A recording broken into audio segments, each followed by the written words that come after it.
Madame, Monsieur, bonsoir.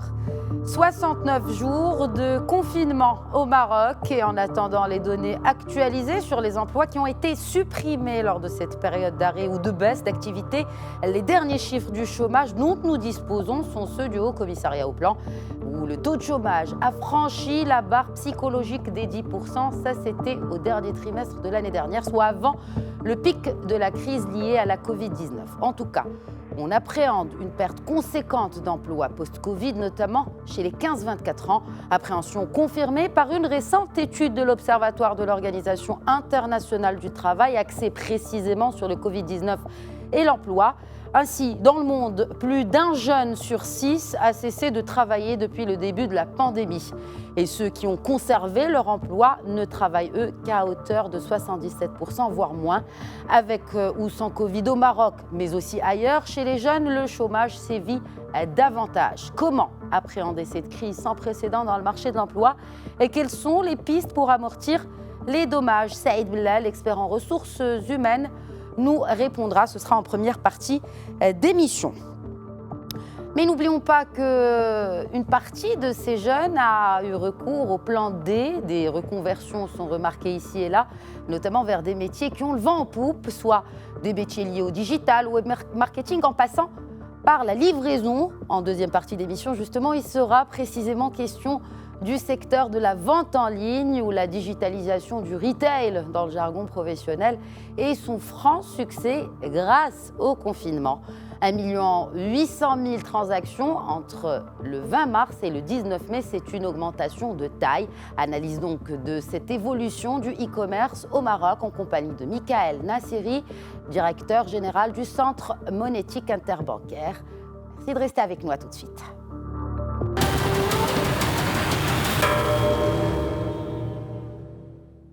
Le coronavirus donc complique le marché de l'emploi plus qu'il n'est compliqué.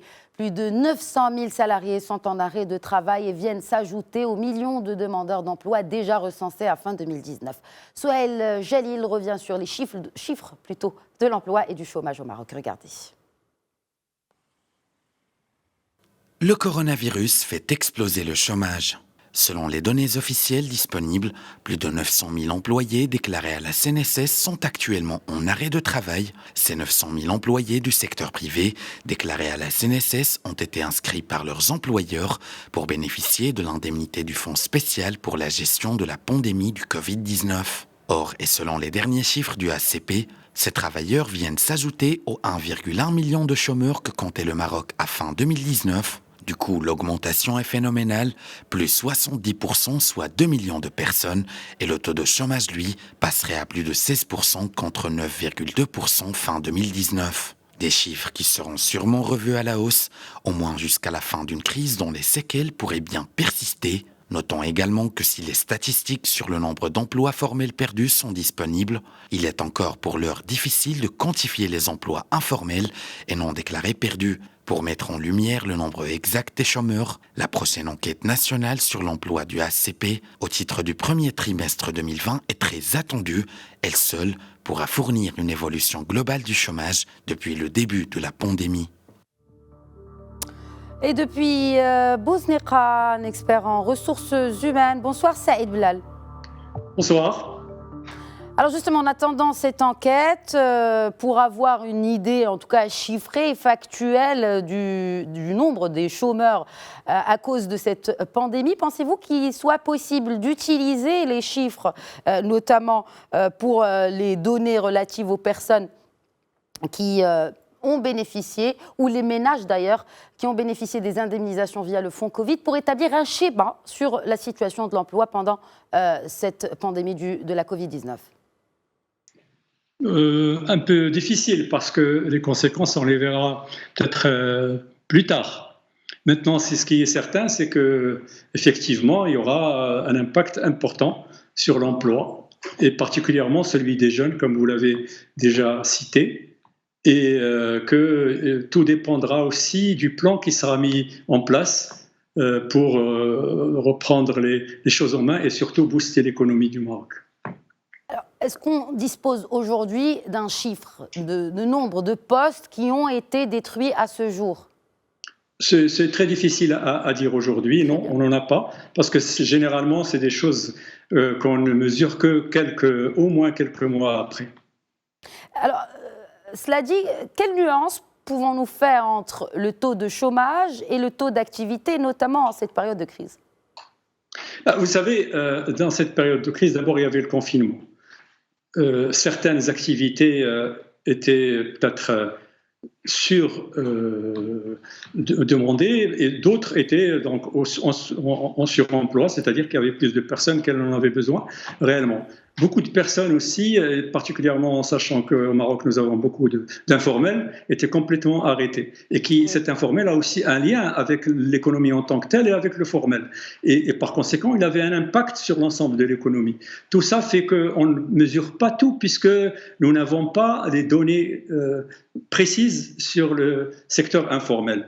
Ceci dit, c'est vrai qu'il y a un impact important.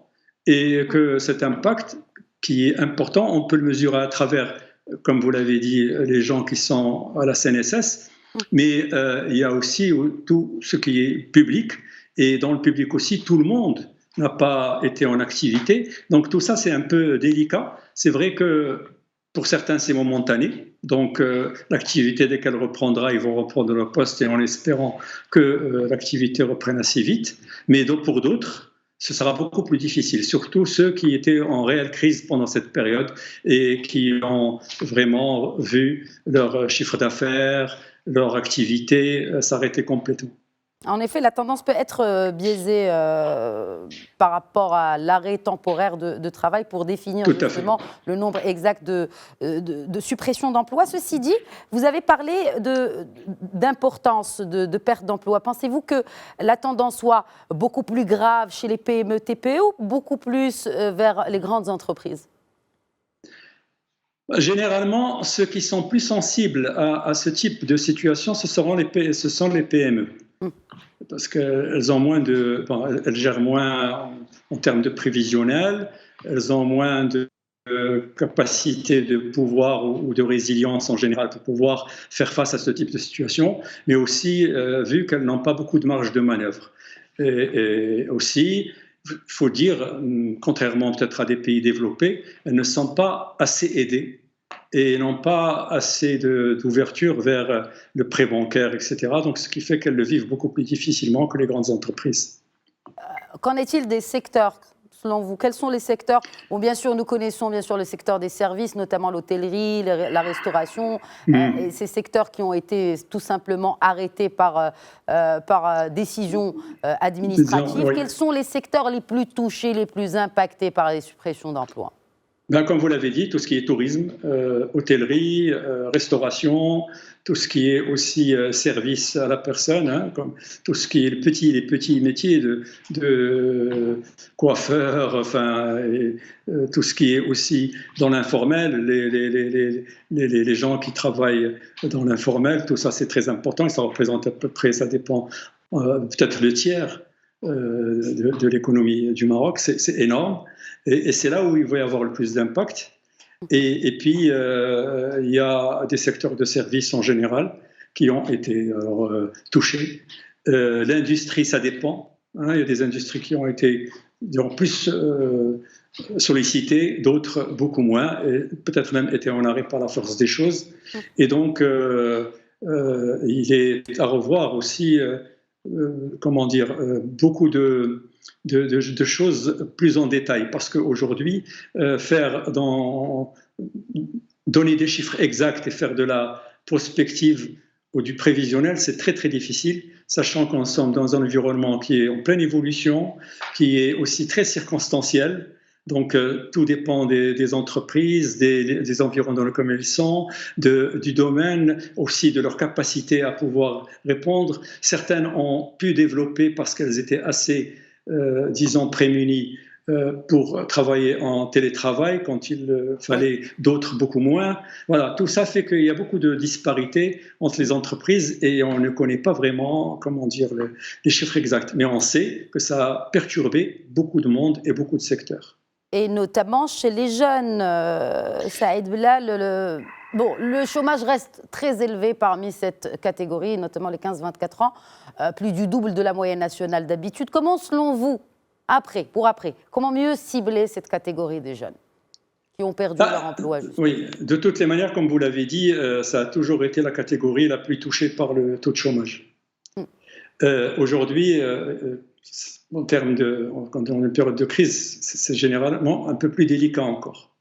Je me rappelle que durant ce qu'on a appelé le printemps arabe, il y avait une opération, enfin peut-être disons un projet qui a été mené par l'Office chirurgien des phosphates, où ils avaient pris en charge à peu près 15 000, je crois, autour de 15 000 jeunes, et l'objectif était d'employer chez eux une partie et de développer l'employabilité des autres en fonction des besoins du marché et essayer de voir l'adéquation entre ce que demandait le marché et particulièrement certaines entreprises et ce qu'il fallait développer comme employabilité chez ces jeunes.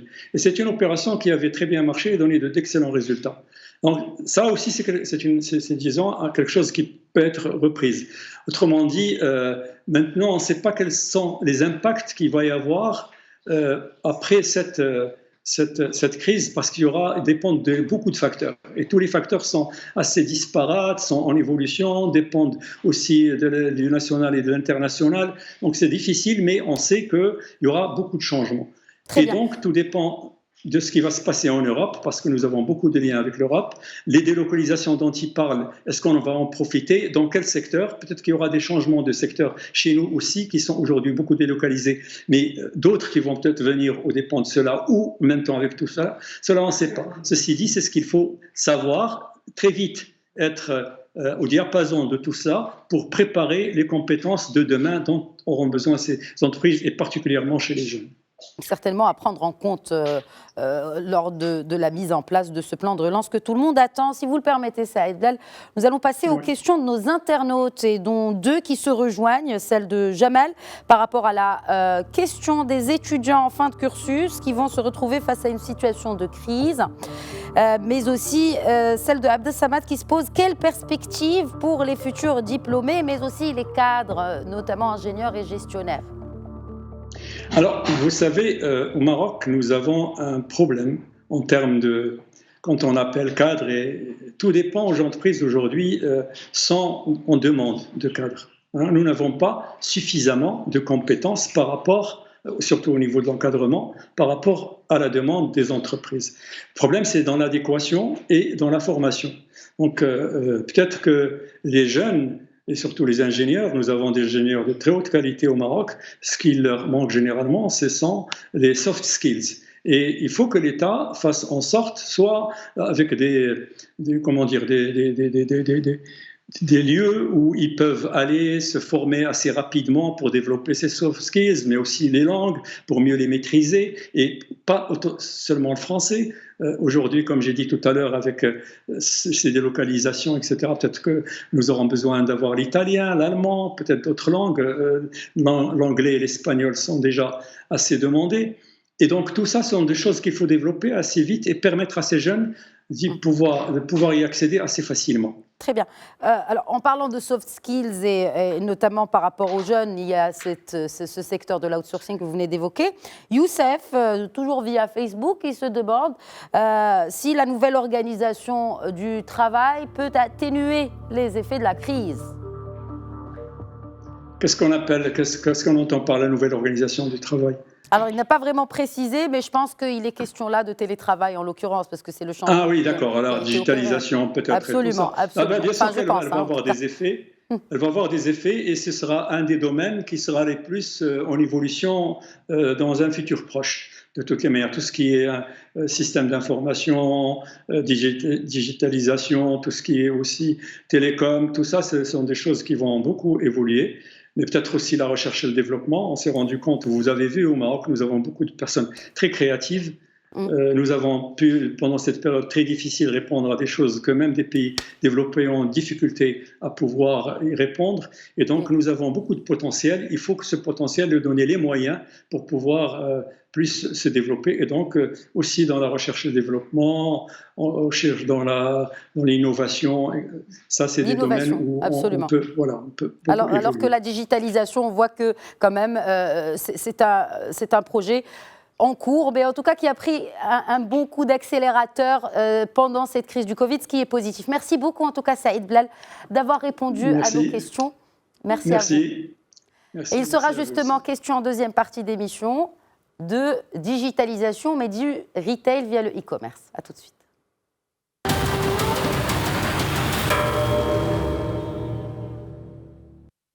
Alors oui, cette crise du coronavirus entraîne une baisse de l'activité commerciale classique, mais elle booste toutefois les achats en ligne. Les transactions ont ainsi bondi au Maroc de plus de 40% depuis le début du confinement. Souhail Jalil revient sur les chiffres du e-commerce au Maroc pendant cette période de confinement. Regardez. Le coronavirus revitalise le commerce électronique. En effet, la crise sanitaire joue un rôle moteur pour les entreprises qui développent une stratégie en ligne. Et le confinement, lui, a encouragé les gens à effectuer des achats en ligne à l'heure où de plus en plus de magasins physiques ont décidé de se connecter. Dans le royaume comme partout dans le monde, la variation du trafic, elle, dépend du produit ou du service. Dans ce sens, du 20 mars au 19 mai 2020, le chiffre d'affaires des transactions en ligne au niveau national a dépassé 635 millions de dirhams, soit une évolution de plus de 19% par rapport à la même période en 2019. Le nombre des transactions, lui, atteint près d'1,8 million, soit une évolution de plus de 41,5%. Le nombre de cartes locales actives durant la période du confinement a dépassé 426 000, soit une évolution de plus de 46,3%. Quant au nombre de points de vente actifs, il se chiffre lui à 750 unités contre 711 durant la même période en 2019. C'est donc une évolution positive pour le e-commerce au niveau national, un changement qui montre à quel point le commerce en ligne peut servir de roue de secours pour les commerçants, et il y a à noter que le Maroc occupe la 95e position dans le dernier classement de l'index de la CNU-CED sur le commerce électronique entre entreprises et consommateurs. De ce fait, il n'est pas exclu que le coronavirus soit un véritable déclencheur d'une révolution commerciale numérique. Et depuis Casablanca, via Skype, le directeur général du Centre monétique interbancaire. Bonsoir, Michael Nasseri. Bonsoir. Alors, on l'a entendu, les nouvelles sont bonnes pour le commerce électronique au Maroc et la tendance est nettement à la hausse. Quel impact sur l'économie du Maroc, selon vous ? Alors, sur l'économie du Maroc en général, ce que l'on constate, c'est déjà pendant cette période de confinement, le e-commerce a permis de garder certaines activités en vie. Et donc, un certain nombre d'enseignes ont pu très rapidement s'adapter et mettre en place de nouveaux modes de distribution, donc en mettant en ligne leurs produits ou leurs services. Donc, on a vu un réel shift vers le paiement en ligne. Donc les gens étant confinés avaient du temps, ils naviguaient beaucoup sur Internet et donc il y a eu pas mal d'achats qui ont été faits sur des secteurs d'activité que l'on ne soupçonnait pas avant, enfin on ne soupçonnait pas en tout cas qu'ils allaient connaître un tel engouement pendant cette période-là. Donc il y a eu tout d'abord une première période où il y a eu des achats massifs dans l'électronique et donc pour s'équiper, notamment pour équiper les enfants en tablettes, les étudiants notamment en tablettes, en connexion et en dispositif pour qu'ils puissent poursuivre leurs études en ligne. Il y a eu également beaucoup d'achats d'articles de sport, étonnamment. Donc les gens se sont équipés, ne pouvant pas peut-être aller exercer leur activité préférée en extérieur ou en salle, donc ils se sont équipés en articles de sport. Et nous avons vu aussi un certain nombre de secteurs d'activité qui étaient peu présents sur le paiement en ligne, donc développer leur chiffre d'affaires grâce donc à la mise en ligne de leurs services. Un certain nombre d'écoles et d'instituts supérieurs d'enseignement qui se sont mis également au paiement en ligne des frais de scolarité. Nous avons vu également une très très forte poussée des achats de recharge télécom et de paiement de factures. Donc les gens évitaient d'aller les régler en cash et donc pour se prémunir, ont plutôt opté et adopté le paiement à distance, donc sans contact à travers leur carte bancaire, mais également à travers toutes les applications qui sont proposées par les banques et qui permettent d'avoir accès à un certain nombre de facturés. Donc on a constaté une très très forte croissance, en tout cas sur ces segments-là. Très bien. Ouais. Oui, bien sûr, allez-y. Alors, il y a également tout ce qui est produits d'hygiène, produits de beauté, donc tout ce qui est parapharmacie, qui se sont très bien comportés donc pendant cette période de confinement, mais à contrario, il y a un certain nombre d'activités qui se sont complètement éteintes, donc tout ce qui est hôtellerie, toute la restauration, donc qui n'a pas pu continuer, donc pour ceux qui faisaient donc de la livraison de repas n'ont pas pu poursuivre leur activité. Donc il y a eu un réel impact aussi à la baisse sur un certain nombre d'activités, mais d'autres en ont profité, et depuis quelques jours, le prêt-à-porter en ligne fonctionne très très bien. Donc les gens ont envie d'acheter, ont envie de profiter aussi des bonnes affaires que l'on peut trouver en ligne. Et on a vu donc un certain nombre d'enseignes physiques qui ont très très rapidement réagi et ouvert de nouveaux canaux de vente à distance sur lesquels donc les utilisateurs... Qu'en est-il de la tendance par ville? Donc vous venez de nous décortiquer la tendance par secteur d'activité, de commerce ou de e-commerce, plus 40%. Qu'en est-il des villes? Quelles sont les villes qui se sont démarquées? Alors, les villes qui se sont démarquées, bien entendu, c'est Casa, Rabat, Tanger et Marrakech. Dans une moindre mesure, les autres villes, mais bon, c'est celles qui sont en tout cas les plus qui représentent le plus gros des achats en ligne. Reste bien entendu donc Casa, Rabat, Tanger et Marrakech. Donc dans cet ordre-là. Qu'en est-il de la valeur des transactions ou du panier? Est-elle en hausse également? Tout à fait. Sachant qu'il n'y a plus de billets d'avion qui sont acquis en ligne.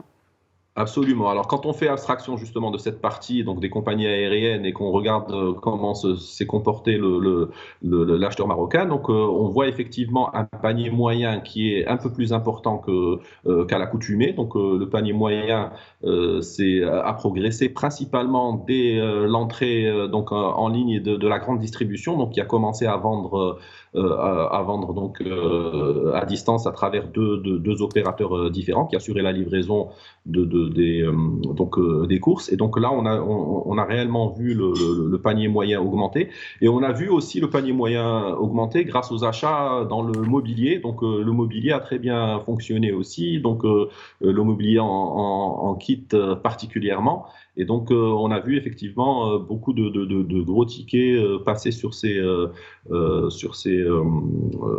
secteurs d'activité. Les produits de beauté également représentent des tickets et des paniers moyens assez importants. Donc, ils tirent vers le haut le panier moyen global. Et de l'autre côté, nous avons les petites transactions en ligne qui sont de plus en plus nombreuses également. Donc, les recharges, vous pouvez faire une recharge à partir de 10 dirhams en ligne, et donc on a beaucoup de recharges qui atténuent cette croissance du panier moyen. Mais clairement, les gens achètent beaucoup plus, donc la fréquence de paiement est beaucoup plus importante en ligne. On a de plus en plus d'internautes qui ont craqué pour la première fois donc à partir du 20 mars et qui ont pour la première fois fait une opération en ligne. Des novices, très bien. Alors justement, pour consolider les acquis, sur ce secteur. Oui, pour consolider ces acquis qui ont accompagné cette période de crise, comment émerger justement ce commerce en ligne pour les commerces de proximité qui représentent le nerf de la guerre? C'est la colonne vertébrale du commerce au Maroc. Comment faire pour justement les drainer vers une digitalisation du retail qui concerne aussi ces commerces de proximité?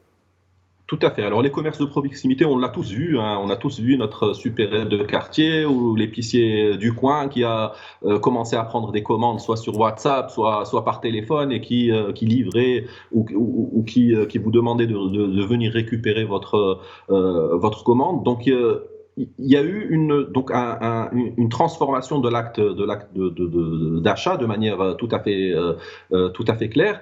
Et donc ces commerces de proximité, il y a un certain nombre qui se sont lancés et qui ont décidé donc à l'occasion de cette crise-là de développer ce nouveau canal de vente qui viendra par la suite en complément de leur activité physique.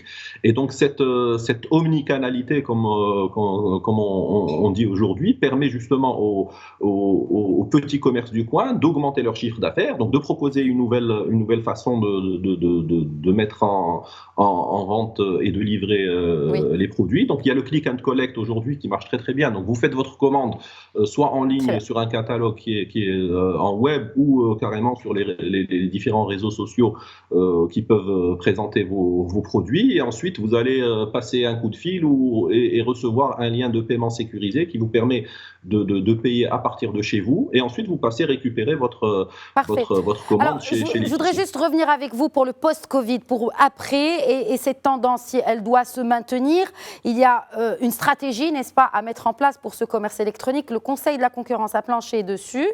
Avez-vous été associé à l'élaboration de cette stratégie? Et si oui, quelles en sont les principales mesures?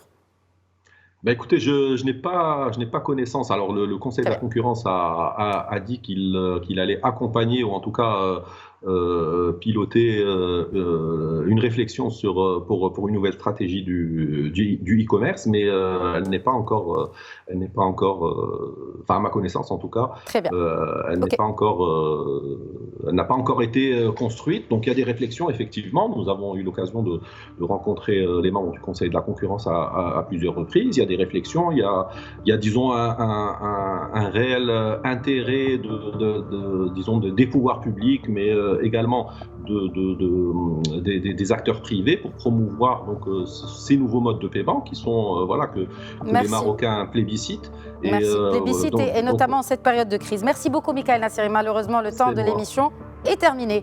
Merci à vous de nous avoir suivis et pour votre fidélité. Je vous donne rendez-vous demain à 21h pour un nouveau numéro de Questions Écho. N'oubliez pas que vous pouvez envoyer vos questions sur la page Facebook ou le hashtag Questions Écho et nous allons tenter de répondre à vos questions selon le temps disponible, bien sûr, avec nos invités.